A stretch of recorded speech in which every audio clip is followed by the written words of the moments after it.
Hi there, my name is Audrey, and today I'm 30 years old.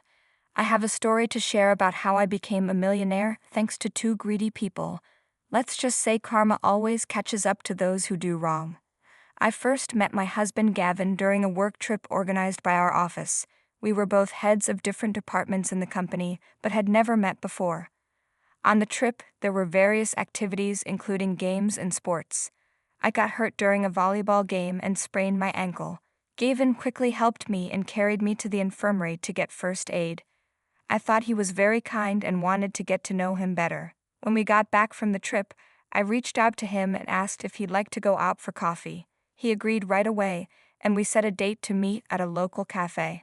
During the date, we talked about the trip, our interests, and our families.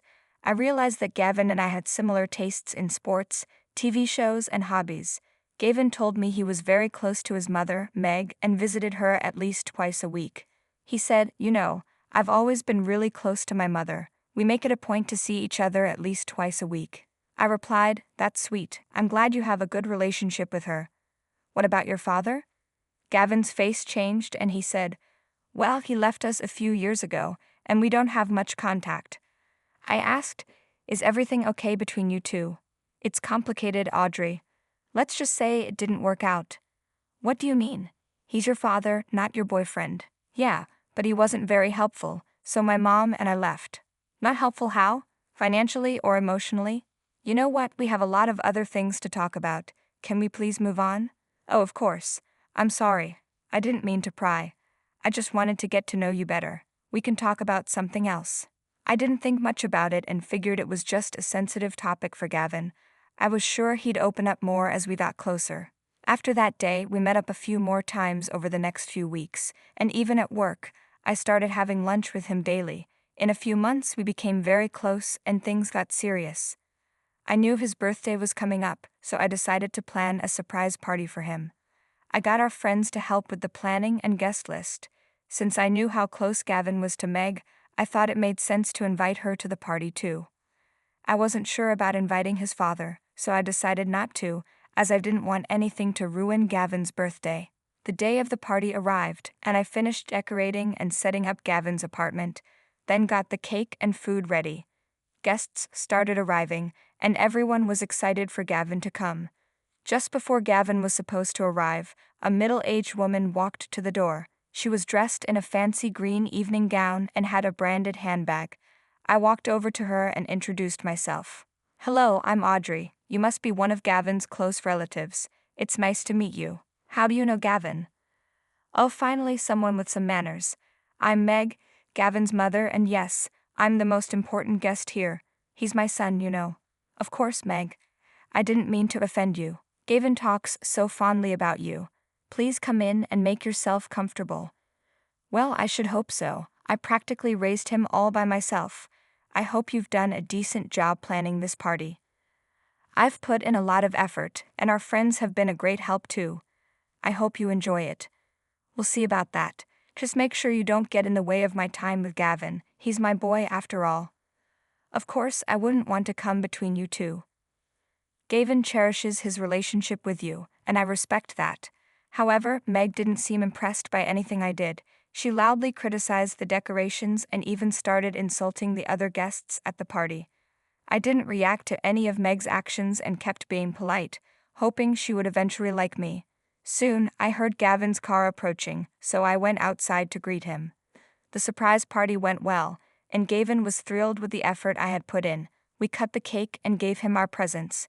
Meg insisted on being next to Gavin in all the pictures, even the ones with just him and me. She also claimed her gift was the best, and Gavin would love it the most. To my surprise, Gavin didn't stop Meg from making a fuss. Instead, he catered to all her demands, making sure she was always by his side. When it was time for dinner, everyone took their seats at the table. Gavin stood up to make a toast, thanking everyone for coming to his birthday party. He said he had a very important announcement to make and was glad everyone was there to hear it. Before I could react, he got down on one knee, pulled out a ring, and asked me to marry him. I was overjoyed and cried happy tears before excitedly saying yes. Everyone cheered and congratulated us, but I noticed Meg got up and left the table. Confused, I pointed it out to Gavin. Babe, your mom left the table. Is everything okay? We should find her and get her blessing. She'll be upset if we don't. Gavin replied, But why do we need her blessing? This is our decision, isn't it? Babe, you know I always talk to my mom about important decisions. We're really close and I value her opinion. I get that she's important to you, but isn't this about us? Shouldn't we make decisions together? Of course we do, but I can't ignore her. She means a lot to me. Can we just find her and talk to her about giving us her blessing? I started to feel concerned. No one should be that dependent on their parents, but I let it go because I loved him and wanted his mother to approve of me too. We searched for Meg all over the house but couldn't find her. Eventually, we saw her sitting quietly in the backyard. We approached her and asked for her blessing, which she reluctantly gave after Gavin asked. Gavin apologized, saying, Mom, I'm sorry I didn't talk to you before proposing to Audrey. It just happened in the moment and I thought it was the perfect time. Meg responded, Well, Gavin, you usually discuss big decisions with me. I felt left out this time. I know, and I didn't mean to upset you. I planned to talk to you the next day, but the surprise party changed everything. I understand it was unexpected, but you should have found a way to talk to me before making such a big decision. You're right, Mom. I should have. I got caught up in the excitement, and Audrey has been so amazing and supportive. I wanted to show her how much she means to me. I can see you really love her, Gavin. I just want you to remember to include me in your life, especially with important matters. I promise, Mom, I'll work on communicating better with you. You're an important part of my life, and I want you to be part of Audrey's and my journey together. That's all I ask, dear. I decided not to listen to the rest of their conversation because I started feeling like I was eavesdropping, even though I wasn't. As I walked away, I heard Meg telling Gavin that I wasn't good enough for him, that he should reconsider marrying me, and that I wasn't beautiful enough and was only interested in Gavin for his money. I ignored Meg's taunts and pretended I didn't hear them. Over the next few weeks, we started planning our wedding. Meg didn't help with any of the preparations. She tried to dictate which dress I should wear and threw a tantrum when I told her I wanted to choose my own.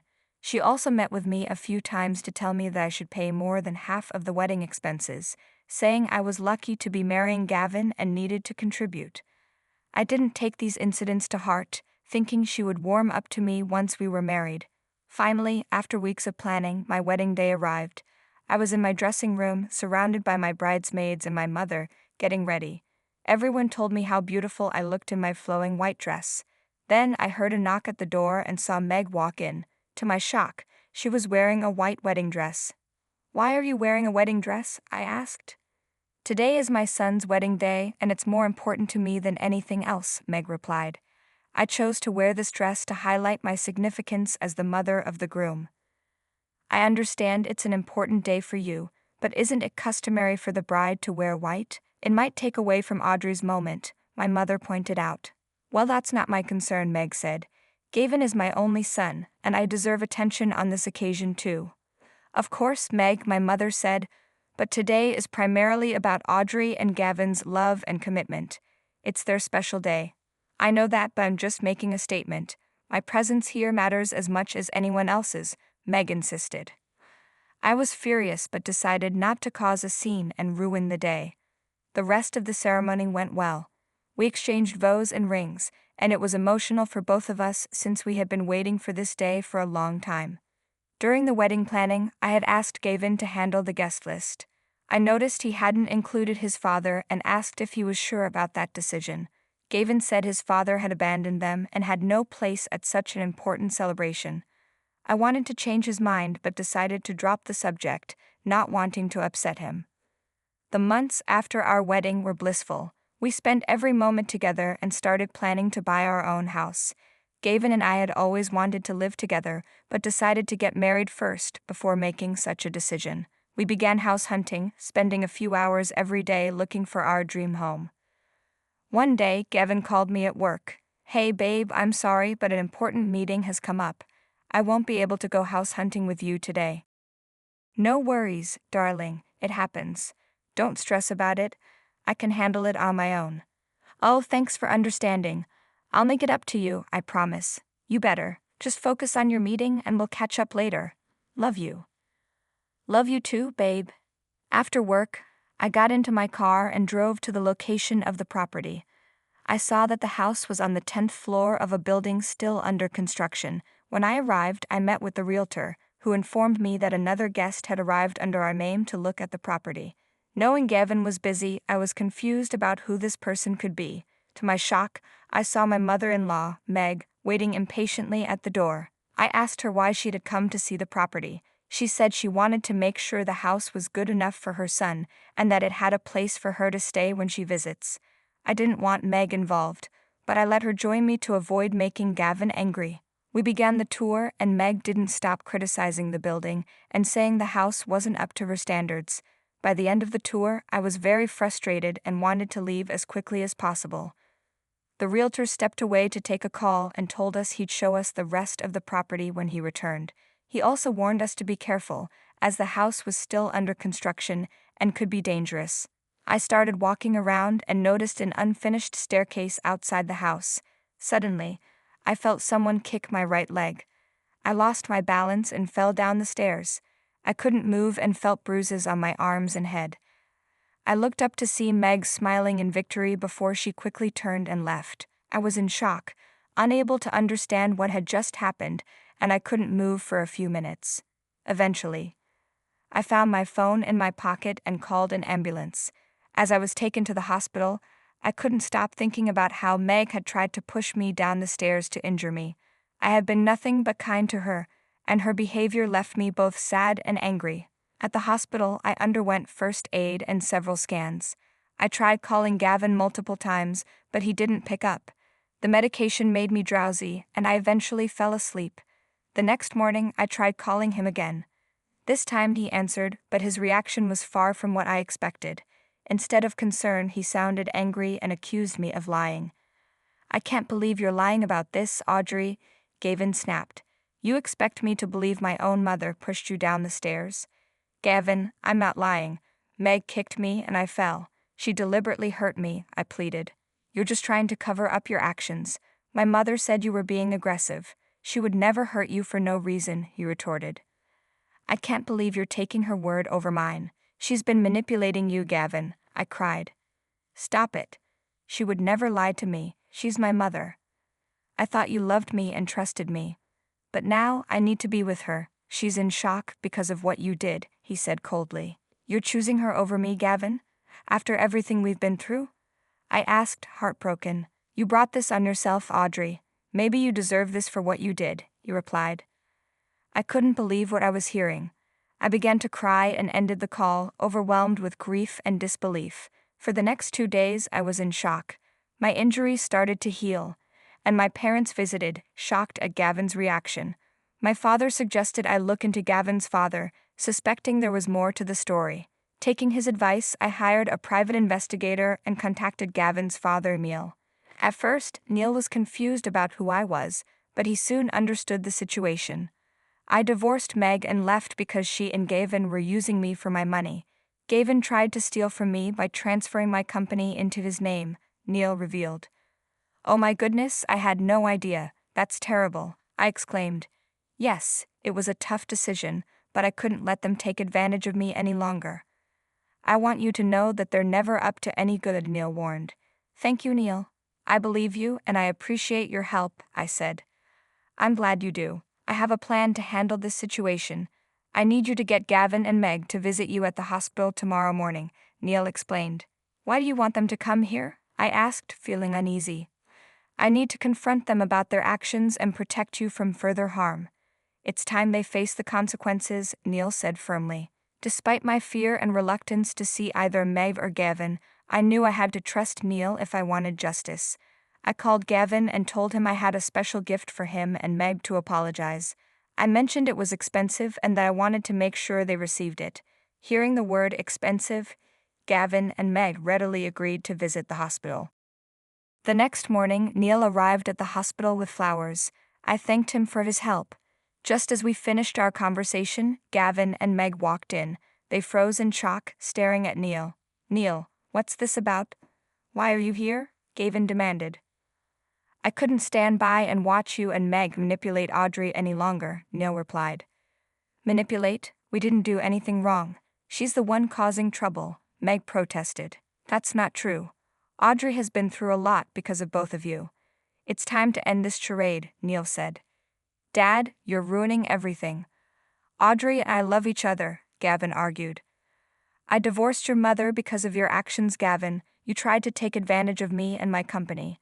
I won't let Audrey face the same thing. These are divorce papers, Gavin, so Audrey can finally be free from your toxic influence, Neil announced. Meg snatched the papers from Gavin and screamed when she saw the $40 million inheritance that was supposed to go to Gavin would now go to me. Both Meg and Gavin's jaws dropped, and they began arguing with Neil before resorting to begging him to change his mind. Neil stood firm, telling them they deserved this for trying to hurt someone innocent like me.